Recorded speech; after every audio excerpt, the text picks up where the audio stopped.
दोस्तों हुआ क्या कि जब दलितों के साथ, दलित मतलब यहूदी परिवार, जो मतलब निम्न श्रेणी के आते हैं, मतलब जो छोटे जात के होते हैं, आप ऐसे समझ सकते हैं।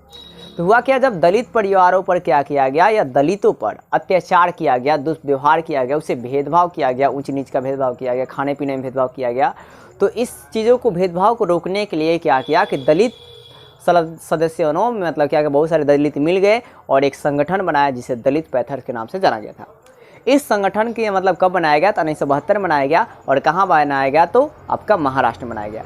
फिर आपको है क्या कि 1989 में 1989 में, ठीक है दोस्तों, इसे आपको कानून में पारित किया गया, ठीक है। और इसके बाद कहा गया कि जो भी दलितों के साथ अत्याचार करेगा उसे कठोर दंड दिया जाएगा। तो ये था आपका दलित पैंथर्स।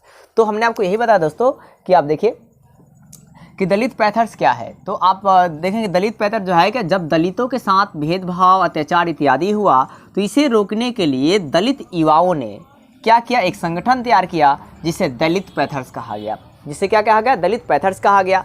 और ये दलित पैंथर्स जो है, ये संगठन, दलित पैंथर्स संगठन जो है कब हुई, 1972 में हुआ। कहाँ हुआ, तो महाराष्ट्र में हुआ। और है क्या कि 1989 में व्यापक कानून पारित हुआ, मतलब कानून लागू कर दिया गया कि जो भी अत्याचार करेगा दलितों के साथ उसे कठोर दंड दिया जाएगा।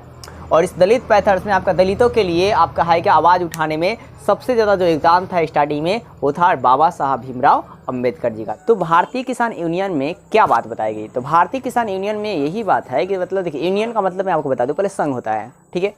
तो है क्या कि भारतीय किसान यूनियन में हुआ क्या कि जब हरित क्रांति के बाद, मतलब 1960 में, ठीक है, हरित क्रांति के बाद क्या हुआ कि जब पैदावारें बढ़ गई, गेहूं की पैदावारें बढ़ गई, ठीक है दोस्तों, तो हुआ क्या कि मतलब किसानों ने क्या किया कि मतलब जो सरकार खरीदती थी वो कम दामों पर खरीदती थी। तो अब है क्या कि इस दामों को बढ़ाने के लिए, मतलब गेहूं और गन्ने के दामों को बढ़ाने के लिए किसानों ने क्या किया, एक संघ बनाया। किसानों ने क्या किया, एक संघ बनाया जिसे भारतीय किसान यूनियन कहा गया, ठीक है। और भारतीय किसान यूनियन के जो प्रमुख संस्थापक थे, आप देख सकते हैं, महेंद्र सिंह टिकैत, चौधरी चरण सिंह और आपका MD नजू थे।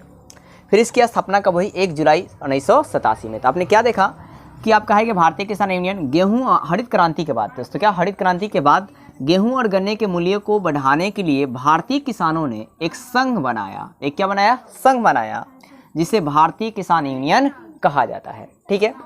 इसके संस्थापक महेंद्र सिंह टिकैत हैं और चौधरी चरण सिंह हैं और MD नजूद हैं। फिर है क्या, इसका स्थापना कब हुआ, 1 जुलाई 1987 में हुआ, ठीक है। और इस संघ के द्वारा अनेकों प्रकार के कार्यक्रम किए गए हैं भारतीय यूनियन संघ के द्वारा। यहाँ तक बिजली बिल को भी कम करने के लिए इन्होंने प्रयास किया।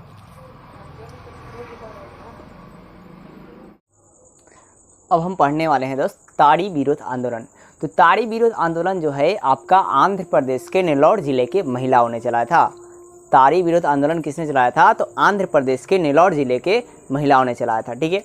अब है क्या कि इस आंदोलन का मतलब क्यों मकसद था कि क्योंकि मतलब जो ताड़ी पीने वाले लोग थे वो क्या करते थे, या जो शराब पीने वाले थे वो अपने आकर मतलब अपने फैमिली को मारते थे, पीटते थे, फिर उसके बाद जो भी खेत गृहस्थी है उसमें मदद नहीं करते थे। तब जाकर महिलाओं ने अपना जागृति दिखाया आंध्र प्रदेश के नेल्लौर जिले से, और आपका है क्या उन्होंने ताड़ी विरोध आंदोलन का प्रचार किया। आहिस्ता आहिस्ता आपका हुआ क्या कि मतलब इस आंदोलन में बहुत सारे महिलाओं भाग ली, लगभग 5000 गाँव की महिलाएँ भाग ली। अब देखिए है क्या कि मैंने आपको बताया क्या कि ताड़ी विरोध आंदोलन जो है आंध्र प्रदेश के नेल्लौर जिले के महिलाओं ने शुरू किया। कब शुरू किया, 1990 में शुरू किया। कब शुरू किया दोस्तों, 1990 में, ठीक है। अब है क्या, इसका जो आपका मतलब है क्या, इसमें कितने गांव भाग लिए थे, तो इस ताड़ी विरोध आंदोलन में 500 गाँव के महिलाओं ने भाग लिया। कितने गाँव के महिलाओं ने भाग लिया, 500 गाँवों के महिलाओं ने भाग लिया था, ठीक है। फिर 1992 में सितंबर से अक्टूबर में क्या हुआ, इसमें सुधार लाने के इन महिलाओं ने क्या किया कि मांग किया। 1992 में सितंबर से अक्टूबर के महीना में क्या किया कि ये महिलाओं ने कि इसमें सुधार लाने का कुछ मांग किया। उसके बाद क्या हुआ कि 73वें और 74वें संविधान संशोधन किया गया और इससे कई जगहों पर प्रतिबंध लगा दिए गए और अनेक प्रकार के इसमें नियम कानून लगा दिए गए कि ताड़ी पीकर अगर आप किसी को मारते हैं या कुछ करते हैं या डांटते हैं तो वहाँ पर आपको कठोर दंड दिया जाएगा। तो दोस्तों ताड़ी विरोध आंदोलन में आपको फिर से बता दूं, ताड़ी विरोध आंदोलन जो है कहाँ चलाया गया, आंध्र प्रदेश में चलाया गया। किसके द्वारा चलाया गया, महिलाओं के द्वारा चलाया गया। और कब चलाया गया, तो 1990 में चलाया गया, ठीक है। इस आंदोलन में कितने गांव की महिलाएं भाग ली थी, तो लगभग 5000 गाँवों के महिलाओं ने क्या किया था, भाग लिया था। इस महिलाओं को जो है इसमें ताड़ी बंदी आंदोलन की जो है मांग कब की इन्होंने, तो 1992 में किया, सितंबर से अक्टूबर महीने के माह में।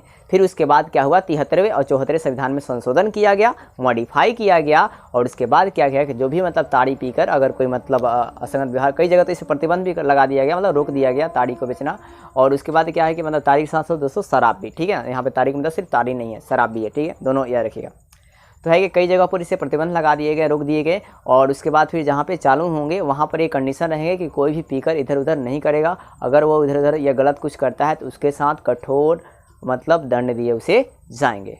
तो हेलो फ्रेंड, अब आपको बताने वाले कोप्टा के बारे में। तो कोप्टा अधिनियम जो है कब आया था, 2003 में आया था, ठीक है, 2003 में। और कोप्टा अधिनियम का मतलब सबसे, कोप्टा का फुल फॉर्म क्या होता है, सिगरेट एंड अदर तंबाकू प्रोडक्ट एक्ट, ठीक है, क्या होता है, सी फॉर सिगरेट एंड अदर तंबाकू प्रोडक्ट एक्ट है, ठीक है, ये कोप्टा के फुल फॉर्म है। ये कब आया था, 2003 में आया था। अब ये किस पे लगाया गया था, तो ये सिगरेट पर, खैनी पर, बीड़ी पर, तंबाकुओं पर लगाया गया था, ठीक है। फिर है क्या कि अगर कोई इंसान इस एक्ट के तहत, कोप्टा एक्ट के तहत, अगर कोई इंसान सार्वजनिक स्थान पर क्या करता है, धूम्रपान करता है, सार्वजनिक स्थान पर धूम्रपान करता है, तो उसे 2000 रुपया का जुर्माना भरना पड़ेगा। उसे कितना रुपये का जुर्माना भरेगा, 2000 रुपये का जुर्माना भरना पड़ेगा। और किसके धारा, कोप्टा की धारा 21 के तहत, किसके तहत दोस्तों, कोप्टा की धारा 21 के तहत। और फिर वो दोबारा इस चीज़ को अगर दोहराता है तो एक ही बार दोस्तों उसे 5000 का जुर्माना भरना पड़ेगा, ठीक है। और उसे 2 साल के कारावास भी हो सकते हैं, दोनों मानता, या तो 5000 जुर्माना भरो या 2 साल जेल जाओ, ठीक है। अगर वो इस बात से नहीं मानता है तो उसे दोनों भी दिया जाएगा, मतलब पैसा भी लिया जाएगा और जेल भी दिया जाएगा। फिर है क्या, तंबाकू उत्पादों में जो भी तंबाकू उत्पाद बनाते हैं तो उन्हें चेतावनी लिखनी पड़ेगी। अगर वो चेतावनी नहीं लिखते हैं तो है क्या कि पहली बार तो 5000 रुपया ले लिया जाएगा, लेकिन दूसरी बार भी वो गलती को दोहराते हैं तो डबल चार्ज हो जाएगा। कितना हो जाएगा, तो आपका 1000 हो जाएगा दोस्तों, 10,000 हो जाएंगे। कितने हो जाएंगे, 10,000 रुपया लिए जाएंगे, ठीक है। अब है क्या, इसके अलावा भी आप याद रखेंगे कि मतलब जो कोप्टा अधिनियम के तहत आपका है क्या कि जब समान जो भी न्यायालय दर्ज करेगी, जो भी वहाँ के गवर्नमेंट दर्ज करेगी, उसे क्या होगा कि कोप्टा 20 के धारा 20 के तहत या तो उस चीज़ को नष्ट कर देगी, ठीक है, जो भी तंबाकू उसे नष्ट कर देगी, या तो उसे रिफंड दे देगी, ठीक है, वापस। तो उम्मीद कर दोस्तों कोप्टा आपको समझ में आएगा। मैंने आपको कोप्टा में बस कुछ नहीं जानना है, कोप्टा का फुल फॉर्म भाई साहब, कोप्टा एक्ट जो है कब आया था, 2003 में। और कोप्टा अधिनियम जो है इसका फुल फॉर्म क्या है, तो सिगरेट एंड अदर तंबाकू प्रोडक्ट एक्ट, ठीक है। ये किस पे लगता है, तो सिगरेट और अन्य तंबाकू जो उत्पाद होते हैं, ठीक है, खैनी बीड़ी सब पर इस पर कोप्टा लगा रहता है, मतलब कोप्टा का एक्ट लगा रहता है, ठीक है। अगर कोई इसके खिलाफ जाता है तो उस पर चार्ज लिए जाएंगे, यही बात है। सार्वजनिक स्थान पर कोई तंबाकू खाता है, बीड़ी उड़ी पीता है तो 200 रुपया चार्ज देगा, किस धारा के तहत, कोप्टा धारा 21 के तहत, ठीक है। फिर तंबाकू उत्पाद की चेतावनी अगर कोई नहीं लिखता है, ठीक है, चेतावनी लोगों को लगाए रहते हैं, खाइए हो जाएगा, ठीक है, फलाना नहीं, फिर भी आदमी नहीं खाते हैं, ठीक है, मौत को दवा देते हैं। कैंसर दोस्तों होने का चांस रहता है, और आपको पता है कि जब कैंसर हो जाएगा तो वहाँ पर मिडिल क्लास को बचना तो मुमकिन है, क्योंकि कैंसर में जो आपका है कि उसमें कोशिकाओं की संख्या बहुत ही ज़्यादा बढ़ जाती है, जिसको ट्यूमर कहते हैं, ठीक है।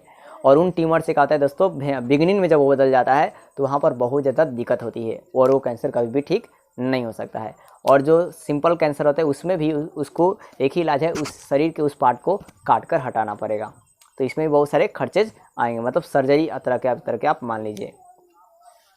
तो इसलिए आपसे मतलब अनुरोध है कि आप तंबाकू का सेवन आगे चलकर नहीं करेंगे, ठीक है दोस्तों।